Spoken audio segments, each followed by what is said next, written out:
अस्सलाम वालेकुम नाज़रीन, वॉइस टीवी उर्दू पर बरह रास्त शाम 8 बजे का उर्दू खबरनामा लेकर मैं रिजवान सुल्तान आपकी खिदमत में हाजिर। उर्दू खबरनामा आप तक पहुँचाने में हमारे साथ ताउन कर रहे हैं TCI मैक्सिमेंट। और अब खबरें तफसील के साथ। बुलेटिन की शुरुआत आज करीब 7 साल बाद जम्मू कश्मीर के बजट सेशन से करते हैं, जो जम्मू के असम्बली सेक्रेटरीट में आज से शुरू हुआ है। आज असम्बली में LG मनोज सिन्हा की तरफ से खिताब किया गया और इसके साथ साथ इस पर सियासी जमातों की जानिब से रद्द-ए-अमल आना भी शुरू हो गए हैं। LG मनोज सिन्हा ने अपने खिताब में कई मामलात को लेकर बात करने के साथ साथ जम्मू कश्मीर का रियासती दर्जा बहाल करने के लिए कहा कि हुकूमत अपने वादे पर कारबंद है। वहीं उन्होंने कहा कि कश्मीरी पंडितों के हवाले से हुकूमत पूरी कोशिश कर रही है कि कश्मीरी पंडितों को वापस उनके घरों में लाया जाए। Recently passed a unanimous resolution calling for the immediate restoration of statehood. This resolution reflects the collective will of the elected representatives, echoing the aspirations of the people for the reinstatement of full democratic governance. My government will make all efforts for restoration of full statehood and constitutional guarantees available to the state. It would be befitting the reciprocation of the faith reposed by the people of Jammu and Kashmir in our democratic institutions. In the meantime, I urge all stakeholders to work together as one team and extend full support to my government in fulfilling the hopes and aspirations of the people.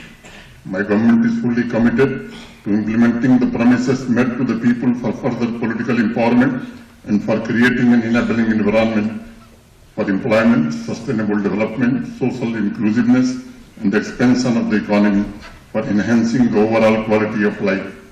It will work relentlessly on the 3 principles of economy, ecology, and equity that will shape our future. We commit ourselves to this balance for a better and brighter future for all. Jammu and Kashmir is growing at an annual growth rate of about 7%. My government is committed to give push to this trajectory of growth and create more avenues of employment through policy interventions and infrastructure development. उधर assembly में आज उस वक्त मुख्तसर सा हंगामा देखने को मिला जब लंगेट से मेंबर असेंबली शेख खुर्शीद ने अपनी नशस्त से उठकर हाथों में प्ले कार्ड लिए सोपोर के वसीम अहमद और पुंछ के मखनदीन की हलाकत में तहकीकात का मुतालबा किया, जिसके बाद मार्शल्स ने उन्हें हॉल से बाहर निकाला। इस दौरान फिर मेंबर असेंबली इमारत के बाहर धरने पर बैठ गए। असेंबली के बाहर धरने के दौरान मीडिया से बात करते हुए शेख खुर्शीद ने हुकूमत से उन 2 हलाकतों में गहरी तहकीकात का मुतालबा किया। उन्होंने कहा कि रियासती दर्जे के अगरचे कई वादे दिए गए, ताहम अभी तक इस वादे को पूरा नहीं किया गया। ने कहा था कि जम्मू कश्मीर को जो है स्टेटहुड का दर्जा वापस मिलेगा, तो वो अपनी बात से मुकर गए। आज वो फिर वैसे थे LG इस सदन में शामिल हुए और साथ ही साथ आपने देखा होगा कि पिछले 1 महीने के अंदर अंदर 2 सिविलियंस की जान चली गई, जिसमें मखनदीन और वसीम अहमद जो है, जो सोपोर के रहने वाले थे, उनकी जान गई। तो हम चाहते हैं कि उसमें इम्पार्शल प्रोब हो, उसमें जो है एक जांच हो, और ऐसा देखने को नहीं मिल रहा है। आप देख सकते हैं कि मखनदीन की फैमिली, उसकी बेवा और उसके वालिदैन जो है इस वक्त अभी भी इंतजार कर रहे हैं कि उन्हें कब FIR कॉपी दी जाएगी। इस वक्त सरकार यहाँ पे डिजिटल FIR और EFIRs की बात कर रही है, लेकिन उनको 6 फुट के नौजवान, 25 साल के नौजवान उनको नहीं दिखाई दे रहे हैं। उनकी फैमिलीज इस वक्त वेट कर रही हैं कि कब उन्हें FIR दी जाएगी। FIR कॉपी तक उन्हें नहीं दी जा रही है, और साथ ही साथ जो इन्होंने वादे किए हैं सब खोखले हैं। आज से 4 महीने पहले इन्होंने कहा था कि स्टेटहुड आएगी, इन्होंने दूसरी चीजों पे जो कहा था, फ्री बिजली आएगी। आप देख लीजिए इस वक्त रियासत जम्मू कश्मीर पूरे गुप्त अंधेरे में है, कहीं तामीर तरक्की का कोई नाम नहीं है। तो इस वजह से हम एहतिजाजन जो है हमने वॉकआउट किया। हम इनका ये झूठ नहीं सुन सकते हैं, इनका झूठ नहीं सुनेंगे हम। उधर LG मनोज सिन्हा के खिताब के बाद ताज़ियती रेफरेंस के दौरान वज़ीर आला उमर अब्दुल्ला ने साबिक़ वज़ीर आज़म आंजानी मनमोहन सिंह को याद करते हुए कहा कि अपने दौरे हुकूमत में जितने करीब पाकिस्तान और भारत मसले कश्मीर के हल पर आए थे, शायद दोबारा वैसा دیکھنے کو نہیں ملے گا۔ وہیں انہوں نے 2010 میں وادی کے حالات خراب ہونے کے بعد منموہن سنگھ کی سرکار میں ورکنگ گروپ قائم کیے گئے اور آج ان گروپس کا کوئی مقابلہ نہیں۔ کشمیری پنڈتوں کے حوالے سے عمر عبداللہ نے کہا کہ کشمیری پنڈتوں کی واپسی کی بات تو کئی جماعتوں نے کی، لیکن منموہن سنگھ کے دور میں ہی کشمیری پنڈتوں کو یہاں نوکریاں فراہم کی گئی۔ وہیں انہوں نے کہا کہ جس سے کشمیری پنڈتوں کو کسی حد تک تھوڑی راحت پہنچی۔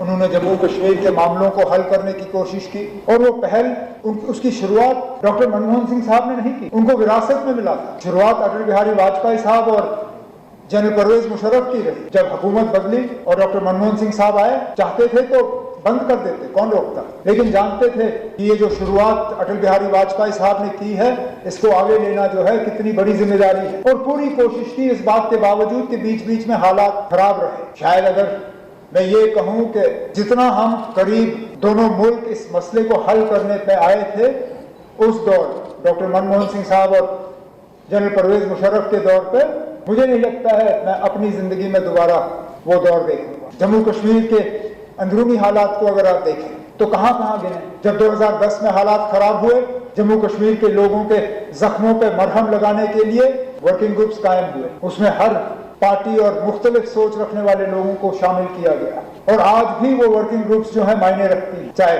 پولیٹیکل یا گورننس کو لے کے۔ کشمیری پنڈتوں کو واپس لینے کی بات تو بہت کی گئی ہوگی، لیکن اگر عملی جامہ اس کو پہنایا گیا کبھی، وہ ڈاکٹر منموہن سنگھ صاحب کے دور میں، جب اس وقت ہماری کولیشن سرکار کے وقت میں ان کے لیے نوکریوں کا ریزرویشن کر کے ہم نے انہیں تیار کیا کہ وہ واپس کشمیر جائیں اور وہاں پہ دوبارہ بسیں۔ جس تعداد میں اس وقت وہ گئے، دوبارہ وہ پھر ہم نے دیکھا نہیں۔ جگتی کا وہ ٹاؤن شپ بننے سے پہلے کیمپوں میں ان کی کیا حالت تھی، وہ پوچھئے ان سے۔ ان کے دور میں جگتی کا ٹاؤن شپ بنا اور کشمیری پنڈت جو ہیں ایک بہت ہی خراب حالات جو ان کے کیمپوں میں تھے، وہاں سے جا کے تھوڑی سی ان کو راحت ملی۔ انفراسٹرکچر کے لحاظ سے اگر ہم بات کریں، جس ہائی وے کا ذکر جناب ایل جی صاحب نے اپنے خطبے میں کیا، جموں سری نگر ہائی وے، اس کی 4 لیننگ کا کام ڈاکٹر منموہن سنگھ صاحب کے دور میں، یہ ان کا تحفہ تھا جموں کشمیر کے لوگوں کے لیے۔ آج جب ہم انتظار کر رہے ہیں وزیر اعظم صاحب کا کہ وہ آئیں گے اور اس ریل کا پورا ادگھاٹن کریں گے، جو میں امید کرتا ہوں کچھ ہی دنوں میں ہوگا، لیکن شروعات کشمیر کو باقی ملک کے ساتھ۔ ادھر دوسری طرف سے وادی کی سیاسی جماعتوں کی جانب سے ایل جی کے خطاب پر اب رد عمل آنا شروع ہو گئے ہیں۔ پی ڈی پی صدر محبوبہ مفتی نے ایل جی منوج سنہا کی تقریر پر رد عمل دیتے ہوئے کہا کہ اس خطاب اور سابقہ جموں کشمیر کے ایل جیز کے خطاب میں کوئی فرق نظر نہیں آیا۔ سری نگر میں ایک پریس کانفرنس سے خطاب کرتے ہوئے انہوں نے کہا کہ انہیں امید تھی کہ یہ خطاب لوگوں کو مصائب مشکلات سے نجات دلانے کے بارے میں ہوگا۔ محبوبہ مفتی نے کہا کہ تاہم دفعہ 370 کی منسوخی کے بعد سے یہاں کے سابق ایل جیز کے 26 جنوری اور 15 اگست کی تقریروں میں اور ایل جی کی تقریر میں کوئی واضح فرق نظر نہیں آیا۔ وہیں این سی پر نشانہ سادھتے ہوئے محبوبہ مفتی نے کہا کہ اتنا بھاری مینڈیٹ ملنے کے باوجود بھی اس وقت ایسا محسوس ہو رہا ہے کہ حکومت بھاجپا کی ہی ایکسٹینشن بن گئی ہے۔ انہوں نے کہا کہ این سی کو آخر ووٹ ڈالے کس لیے گئے ہیں۔ 5 اگست کو ہمارے جو ہوم منسٹر ہیں امت شاہ جی، انہوں نے جو 370 کو 35 کو انلیگلی انکانسٹیٹیوشنلی ختم کر کے پارلیمنٹ میں جو تقریر کی تھی، اور اس کے بعد جتنے بھی یہاں ایل جی آئے تو ان کی تقریریں، چاہے 26 جنوری ہو، چاہے کوئی فنکشن ہو، چاہے ابھی جو ہمارے پریزنٹ ایل جی ہیں ان کی تقریروں کو اگر آپ دیکھیں گے تو مجھے لگتا ہے اس گورنر ایڈریس میں اور ان تقریروں میں کوئی فرق نہیں۔ پہلے ڈے 1 جس دن یہ جموں کشمیر کے ساتھ یہ معاملہ کیا گیا، اس کو میں کانڈ کہتی ہوں، ڈاکہ ڈالا گیا، اسی دن سے ہوم منسٹر صاحب نے اس وقت floor of the house statehood کی بات کی، اور اس کے بعد جتنے بھی ایل جی آئے، جتنے بھی باہر سے جو بھی ہمارے منسٹرز آتے ہیں، کوئی آتے ہیں تو وہ اسی بات کو دہراتے ہیں کہ کوئی اسٹیٹ ہوڈ ملے گا۔ اور میرا یہ ماننا ہے جموں کشمیر کے لوگوں کے جو معاملات ہیں، جو مشکلات ہیں، وہ اسٹیٹ ہوڈ تک محدود نہیں ہے، اور انفارچونیٹلی ایسا لگتا ہے جو بی جے پی کا جو ایجنڈا ہے، جو ان کی پالیسی ہے جموں کشمیر کو لے کے، کہیں نہ کہیں یہ جو ابھی اتنی باری اکثریت سے لوگوں نے جس سرکار کو چنا ہے اس کا ایکسٹینشن بن گئی ہے۔ جو ابھی تک ہم کہتے تھے، چلاتے تھے یہ انلیگل ہے، انکانسٹیٹیوشنل ہے، کہیں نہ کہیں نیشنل کانفرنس کے لوگ उन हरकत को जो बीजेपी ने इन सालों की उनको जायज करार देने की उसमें दौड़ में लगे हुए हैं। बीजेपी का जो एजेंडा है, जो उनकी पॉलिसी है जम्मू कश्मीर को लेके, कहीं ना कहीं ये जो अभी इतनी भारी अक्सरियत से लोगों ने जिस सरकार को चुना है उसका एक्सटेंशन बन गई है। जो अभी तक हम कहते थे, चिल्लाते थे ये इलीगल है, अनकॉन्स्टिट्यूशनल है, कहीं ना कहीं नेशनल कॉन्फ्रेंस के लोग उन हरकत को जो बीजेपी ने इन सालों की उनको जायज करार देने की उसमें दौड़ में लगे हुए हैं। और जितना भी हमारा डिसएम्पावरमेंट हो गया 2019 के बाद, डिसपोजेशन हो गया है, उसको एड्रेस करने की कोई बात नहीं है कहीं पर भी। और अनफॉर्चुनेटली हमारे चीफ मिनिस्टर साहब कहते हैं कि मैं जी केजरीवाल नहीं बनना चाहता हूं। आपको कोई केजरीवाल बनने के लिए नहीं कह रहे हैं, मगर खुदारा अपने लोगों की इज्जत नफ्ज, उनके हुकूक के लिए तो खड़े हो जाइए। ये मतलब चीफ मिनिस्टर बनना तो ठीक है, मिनिस्टर बनाना तो ठीक है, मगर इसका मकसद क्या है? आपको लोगों ने वोट किस लिए दिए हैं? इसलिए दिए थे कि जो पिछले 2019 से यहाँ पर जो एक माहौल बना है, जो हमें बेइख्तियार किया जाता है, जो हमारी प्रॉपर्टी, हमारी जो मिनरल से, हमारे जॉब से, हमारी नौकरियों से, हर चीज से हमें आहिस्ता आहिस्ता बेदखल किया जाता है। तो लोगों ने इसलिए चुना था कि आप उसका इलाज करेंगे। गवर्नर एड्रेस में तो उस रेजोल्यूशन जो नेशनल कॉन्फ्रेंस क्लेम करती है, दावा करती है कि हमने जी 370 पर रेजोल्यूशन लाया, हालांकि उसमें उस 370 का कहीं जिक्र नहीं था। गवर्नर एड्रेस में उसकी भी जुर्रत नहीं की है इस कैबिनेट ने कि उसका तज़किरा हो। तो मैं समझती हूं कि ऐसे में हम और क्या कहें, यही कहेंगे कि हमें तो ताना देते हैं ये, आपने जी बीजेपी के साथ सरकार बनाई, मगर हमने बीजेपी के साथ सरकार बनाने के बावजूद यहाँ पीडीपी का एजेंडा। उधर पीपल्स कॉन्फ्रेंस के चेयरमैन और रुकन असम्बली हंदवाड़ा सजाद गनी लो ने एक्स पर एक पोस्ट के जरिए एलजी मनोज सिन्हा के खिताब पर तनकीद करते हुए इसे भाजपा की तकरीर करार दिया। एक तवील पोस्ट में सजाद लोन ने लिखा कि तकरीर बीजेपी के नज़रिए की अक्कासी करती है और अगर वो हुकूमत में होते तो भी वो ऐसा ही बयान देते। एनसी पर तनकीद करते हुए सजाद लोन ने लिखा कि लगता है कि एनसी ने 370 के साथ अब रस्मी ताल्लुक भी ख़त्म कर दिया है। उन्होंने लिखा कि हालांकि इंतखाबी मुहिम के दौरान यही मामला सबसे ज़्यादा उठाया गया था। उधर पीडीपी रुकन असम्बली वहीदुर रहमान परा ने बजट पर एलजी मनोज सिन्हा के खिताब पर रद्दमल देते हुए कहा कि 13 जुलाई की छुट्टियां, जायदाद जब्ती और मुलाजमीन की बरतरफी जैसे अहम मसाइल का जिक्र कहीं भी खिताब में नहीं था। वहीं उन्होंने कहा कि उम्मीद है कि हुकूमत इन मामलात पर तवज्जो देकर इन्हें हल करेगी। कश्मीर में एक स्टेट उसका कोई मेंशन नहीं है, बहुत ही बड़ा एक पॉलिटिकल इशू है जम्मू कश्मीर की डेमोक्रेटिक अवेकनिंग के लिए। खासकर जो नौजवानों के खिलाफ एफआईआर है उनका कोई मेंशन नहीं है, प्रॉपर्टी अटैचमेंट का कोई मेंशन नहीं है, और हर दिन हम देख रहे हैं कि मुलाजिम की जो टर्मिनेशन हुई है 311 में, उसका कोई मेंशन नहीं है। उम्मीद है कि ऐसे जो कोर इश्यूज है वो एक पॉपुलर गवर्नमेंट में मेंशन होने चाहिए और एलजी साहब की स्पीच में उनका ना होना। 13 जुलाई जो मार्टियर्स डे है जम्मू कश्मीर में।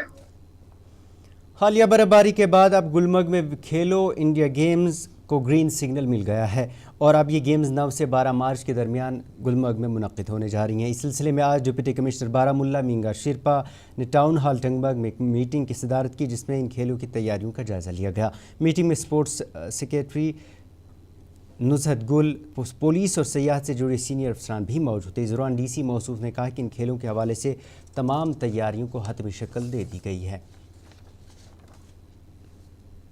एडिशन ऑफ खेलो इंडिया था वो ऑलमोस्ट पिछले हफ्ते शेड्यूल था, क्योंकि पिछले हफ्ते स्नो अवेलेबिलिटी नहीं थी तो इसको पोस्टपोन किया गया था। आपने देखा होगा पिछले एक हफ्ते से काफ़ी हैवी स्नोफॉल हो रही है जो हमारे वेस्टर्न डिस्टर्बेंसेस के कारण है। तो अब एडिक्वेट स्नो अवेलेबल है हमारे यहाँ कंगडूरी में, जहाँ पे फील्ड ऑफ प्ले रहता है। तो उसी के लिए आपको पता होगा कि नाउ हमारा जो रिवाइज डेट्स है वो 8 से 12 तक है। 8 तारीख को हमारे एथलीट्स आएंगे, 9 से गेम शुरू होंगे। तो उसी के लिए आज यहाँ पे टाउन हॉल टंगबर्ग में सीओ साहब, secretary sports council, SSP rural traffic, SDM Tangmarg और जितने भी डिस्ट्रिक्ट के आला अफसरान आए हुए हैं, तो हम यही कोशिश करें कि आने वाले 2-3 दिनों में जितनी भी मुकम्मल तैयारियां हैं वो कर दी जाएंगी। अगर ट्रैफिक के हवाले से बात करें तो एडिक्वेट डिप्लॉयमेंट रहेगी कि कोई भी टूरिस्ट को या हमारे एथलीट्स को कोई हैसल फ्री ट्रैवल रहे उनका। दूसरा, पावर अवेलेबिलिटी के रिगार्डिंग भी हमने मीटिंग की। पिछले हाल ही दिनों में काफ़ी हेवी स्नोफॉल के कारण हमारे 2-3 33 kV के लाइन डैमेज थे, जिसके कारण गुलमर्ग की पावर सप्लाई अफेक्टेड थी। तो उसमें ऑलरेडी AWE साहब की टीम काम कर रही है। प्लस अब हम कोशिश कर रहे हैं कि जैसे कल परसों मौसम बदलेगा तो उस समय प्रिवेंटिव मेंटेनेंस करेंगे कि फिर भी स्नोफॉल होने से ये फिर। नाज़रीन, ये था उर्दू खबरनामा। इसके साथ ही अपने मेज़बान को इजाज़त दें और आप देखते रहिए वॉइस TV उर्दू। अल्लाह हाफिज़।